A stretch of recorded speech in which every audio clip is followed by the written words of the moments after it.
Sultan Agung Hanyokrokusumo naik tahta pada tahun 1613 dalam usia 20 tahun menggantikan adiknya Adipati Martapura. Saingan besar Mataram adalah Surabaya dan Banten. Sultan Agung mengetahui bahwa kedatangan kompeni di Batavia dapat membahayakan kesatuan negara terutama Pulau Jawa. Langkah awal Sultan Agung untuk menyatukan Pulau Jawa adalah menaklukkan wilayah timur. Dengan penguasaan Sultan Agung di wilayah bagian timur dapat mencegah kekuasaan bangsa asing. Sultan Agung yang tidak bisa terima dengan kehadiran VOC di Batavia langsung berencana untuk melakukan penyerangan terhadap VOC. Akhirnya kita bisa menguasai Banten. Semua tunduk kepada kita. Setelah kita bisa menguasai Banten, kita akan membuat Nusantara di bawah kendali kita. Betul Tuan, apa rencana Tuan selanjutnya? Rencanaku sebenarnya masih sama dengan rencana yang biasanya. Untuk menjadikan Nusantara tunduk kepada kita, aku akan bekerja sama dengan kerajaan yang kuat. Wah, hebat Tuan. Kalau gitu, saya akan mencarikan kerajaan yang kuat. Bagus, Jenderal. Baiklah Tuan, saya permisi.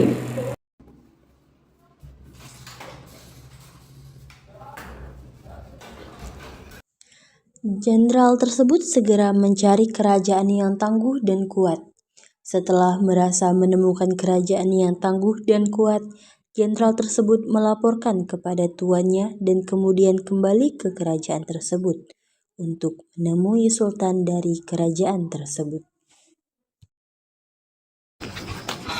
Kerajaan terdekat di mana ya? Wah, ada orang sana. Pak, kerajaan terdekat di mana ya? Wah, kerajaan terdekat itu Mataram, Pak.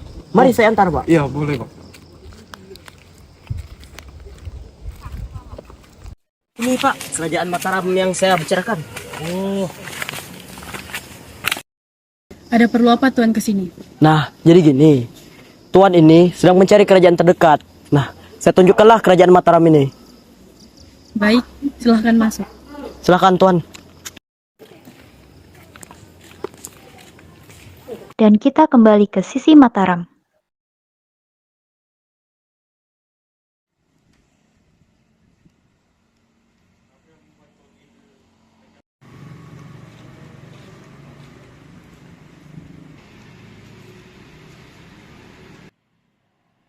Prajurit, saya ingin bertemu dengan sultan kalian.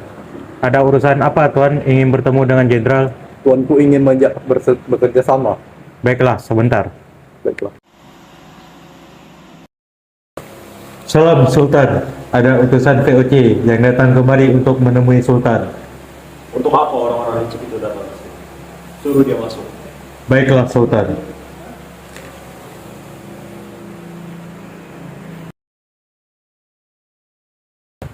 Sultan mengizinkan Anda masuk Tuan. Mari saya antar.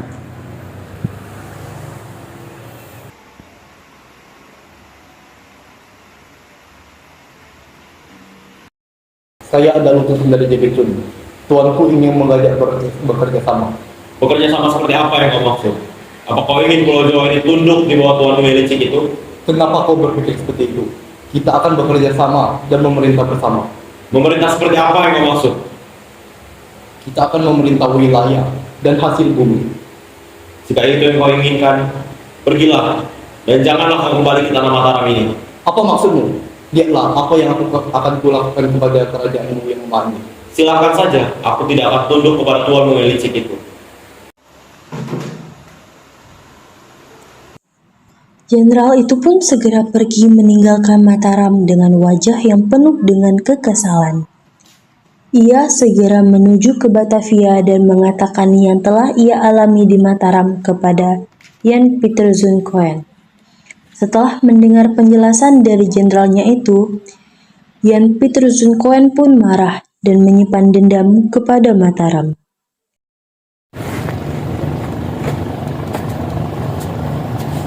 Salam tuanku. Duduklah.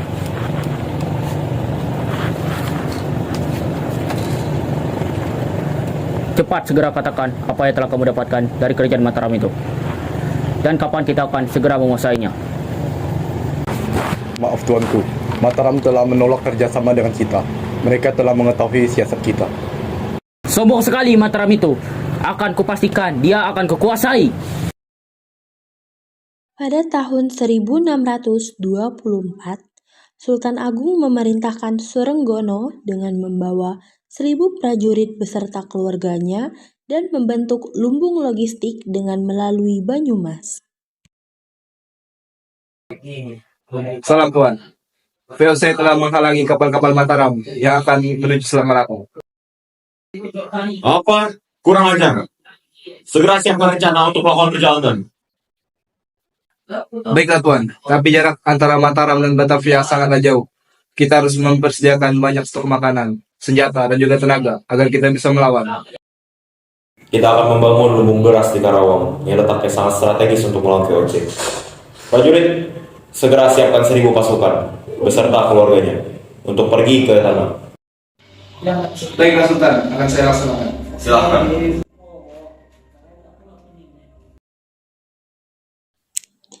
Sesampainya di Karawang, langkah awal yang dibuat oleh Surenggono adalah dengan membentuk 3 desa, yaitu Desa Waringin Pitu, Parakan Sapi, dan Desa Adiarsa, dengan pusat kekuatan diletakkan di Desa Waringin Pitu. Tuan, kami sudah memilih 3 desa untuk membangun lumbung logistik dan rumah warga, yaitu Desa Waringin Pitu, karena letaknya yang strategis untuk menyerang Batavia. Baik, segera laksanakan. Tapi Tuan, jarak dari sini sampai Mataram tidak dekat Tuan. Apa kita sebaiknya tunggu? Baiklah, jika begitu kita akan menunggu. Dengan keputusan yang dibuat oleh Surenggono untuk tidak mengirimkan pesan kepada Sultan Agung, hal tersebut justru membuat Sultan Agung berpikir bahwa pekerjaan yang diberikan kepada Surenggono gagal. Demi menjaga keselamatan Mataram, maka Sultan Agung mengirimkan pasukan untuk melakukan penyerangan. Prajurit, mengapa Surenggono belum juga mengirimkan pesan? Apakah Surenggono gagal? Segera persiapkan perlengkapan kita. Kita akan menyerang Batavia besok pagi. Dan perintahkan Baureksa untuk memimpin. Baiklah Sultan. Namun, serangan ini gagal akibat medan yang terlalu berat. Sultan Agung lalu memerintahkan agar Karawang dijadikan sebagai pusat logistik dan harus memiliki pemerintahan sendiri yang harus dipimpin oleh seorang yang kuat dan cerdas, serta harus berada langsung diawasi oleh Mataram sebagai persiapan penyerangan.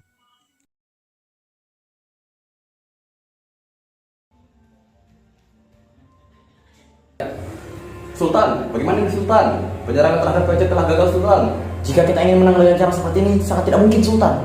Kita akan memikirkan cara yang lebih mantap sebelum melakukan penyerbuan. Sultan, apakah kita harus mengubah strategi? Apakah kita harus membatalkan misi pembangunan di Karawang Sultan? Kita tetap akan melanjutkan pembangunan di Karawang. Wira Perbangsa segera memimpin 1.000 prajurit dan keluarganya. Kita akan meneruskan pembangunan lumbung logistik di sana. Kau yang akan memimpin mereka karena kau yang berhasil membebaskan Karawang dari Banten. Tahun 1632, Sultan Agung mengirimkan kembali 1.000 prajurit beserta keluarganya ke Karawang untuk membangun lumbung beras atau pusat logistik yang dipimpin oleh Wira Perbangsa. Di bawah komando Wira Perbangsa, tugasnya berhasil dan langsung mengirim pesan kepada Mataram. Prajurit, segera kirimkan pesan kepada Sultan Agung bahwa kita telah berhasil melaksanakan misi yang telah diberikan. Baik, Tuan. Tuan, Anda besok dipanggil Sultan untuk menghadapi Mataram besok pagi. Untuk apa Sultan memanggil? Untuk pemberian jabatan baru kepada Tuan sebagai Perdana Menteri di Mataram. Baiklah. Setelah itu, ia diangkat menjadi wedana di sana dan dihadiahi sebilah keris yang bernama Karasiniang. Namun, Wira Perbangsa meninggal saat menjenguk keluarganya di Galuh dan kemudian digantikan oleh putranya yang bernama Raden Singa Perbangsa.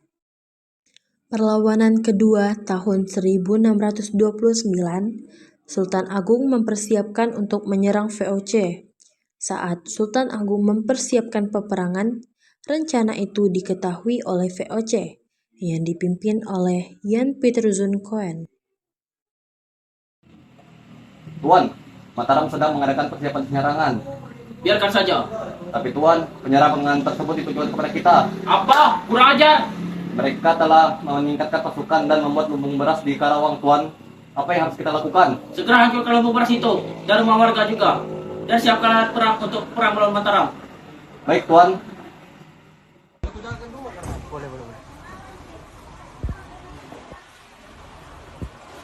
Batu 5 ya, batu 5 kebakar. Persiapan kita telah dihancurkan oleh VOC. Apa? Segera persiapkan semuanya. Kita akan melakukan penyerangan terhadap VOC. Tapi Sultan, kita sudah tidak memiliki persiapan yang cukup lagi. Segera persiapkan semuanya. Baik Sultan. Keputusan ini telah bulat. Kita harus menyerang Batavia. Belanda tidak boleh dibiarkan memperkuat cengkeramannya di tanah Jawa. Suamiku, aku tahu ini adalah jalan yang harus kau tempuh sebagai pemimpin Mataram. Tetapi, aku merasa perlu mengingatkan bahwa rakyat kita juga perlu perlindungan selama engkau dan pasukan pergi berperang. Siapa yang akan menjaga mereka di sana? Engkau benar, Ratu Rati. Itu sebabnya aku mempercayakan urusan kerajaan di dalam kepemimpinan. Sementara aku di medan perang.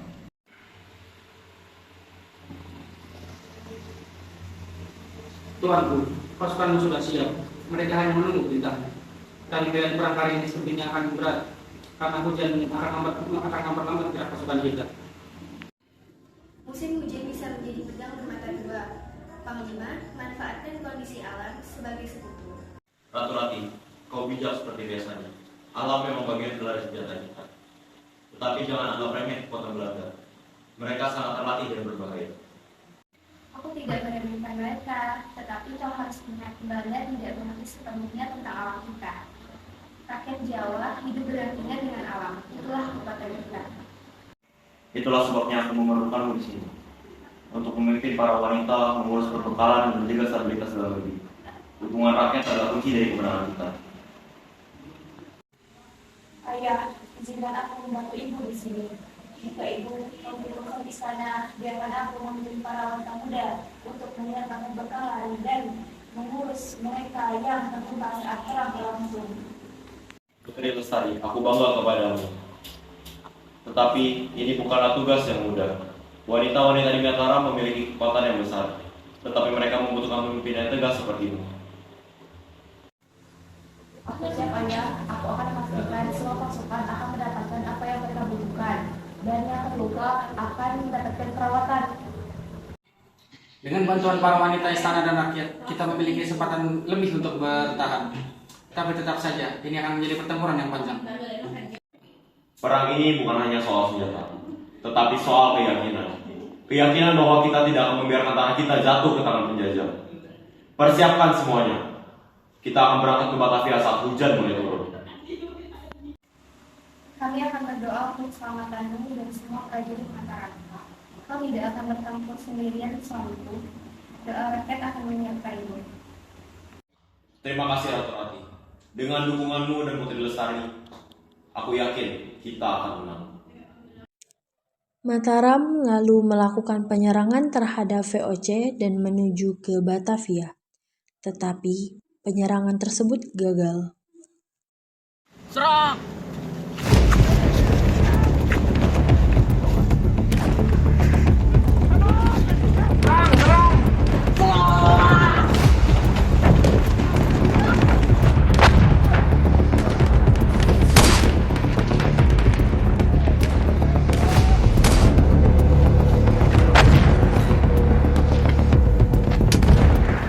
Wah, kita masih hidup. Nampaknya anggota kita sudah kalah. Saatnya kita melapor ke Panglima.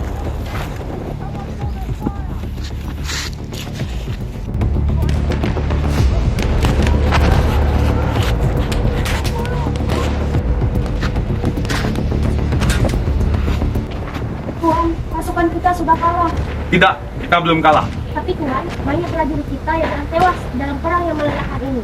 Ditambah lagi, senjata yang tidak sebanding dengan company. Baik, kita balik ke Mataram.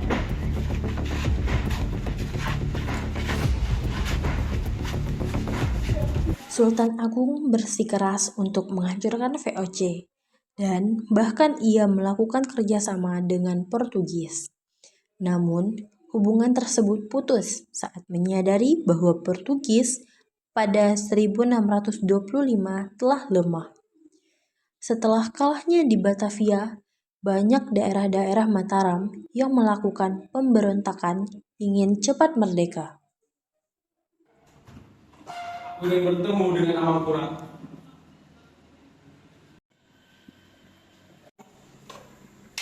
Ada perlu apa dengan tuanku? Aku ingin bertemu dengan Amangkurat. Tunggu.